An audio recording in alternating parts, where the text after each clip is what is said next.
Well, the race to be the next UK Prime Minister is now just a two-horse one. Former Chancellor Rishi Sunak and Foreign Secretary Liz Truss are the candidates that Conservative Party members will choose between in September. Their old boss today signed off in his usual provocative style. Mission largely accomplished. For now, I want to thank you, Mr. Speaker. I want to thank all the wonderful staff of the House of Commons. I want to thank all my friends and colleagues. I want to thank my rival friend opposite, Mr. Speaker. I want to thank everybody here, and hasta, vista, baby. Thank you. Well, Sunak is the favourite among Conservative MPs, but this time it'll be the full party grassroots membership that decides. Well, Ollie Barrett joins us now live. And Ollie, who is that front-runner, Rishi Sunak?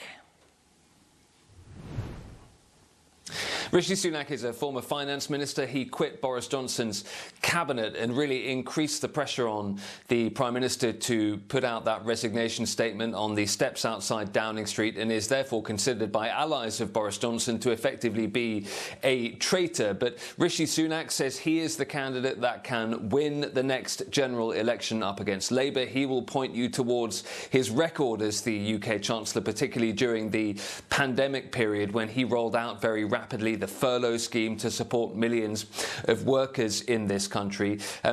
He will try and present himself as a change candidate, a break from the previous Boris Johnson administration, but his enemies will point you to the fact that he served in Boris Johnson's cabinet and was also fined, like Boris Johnson, over that birthday party during COVID-19 lockdown in Downing Street. So he will try and present himself as a break from Boris Johnson, but at the same time his enemies will try and portray him as effectively continuing the Boris Johnson policies and being tied to him, particularly over that COVID lockdown breach.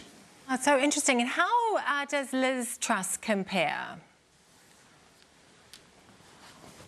Well, one of the interesting things about Liz Truss is that she's also presenting herself as a change from what has gone before, but has also been serving in Boris Johnson's cabinet, continues to do so. She says that Rishi Sunak's economic policies were unwise, effectively. She's been talking about how she privately in cabinet opposed his tax rises to pay for things like health and social care, and she is promising, going into this campaign, rapid and large-scale tax cuts. Now, that will be a key point of difference between these two candidates in the coming weeks. Rishi Sunak says tax cuts should come later, once inflation is under control, once some of that COVID-19 borrowing has been brought down as well. So that will be a key issue on the campaign trail between these two. But again, both candidates are trying to portray themselves as something different, something new.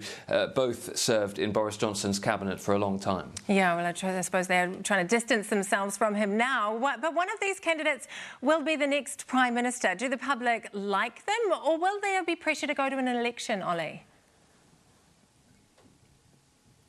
There will be pressure to go to an election. That doesn't necessarily mean that it would happen. There's absolutely precedent for a leader to take over in this way and not to hold an early election. At the same time, there's precedent for the opposite to be true as well. You expect that whoever takes over on September the 5th as party leader and on September the 6th as the next Prime Minister will want a period of bedding down in Downing Street to try and return some stability, to try and catch up some ground in the polls against the opposition Labour Party before they'd consider holding a snap election. But an election is due by the end of 2024, the beginning of 2025 anyway, so in political terms there isn't a huge amount of time anyway. But yes, absolutely, the opposition Labour Party will continue to call for an early election and will continue to claim that the new leader, whoever it is, doesn't have that mandate.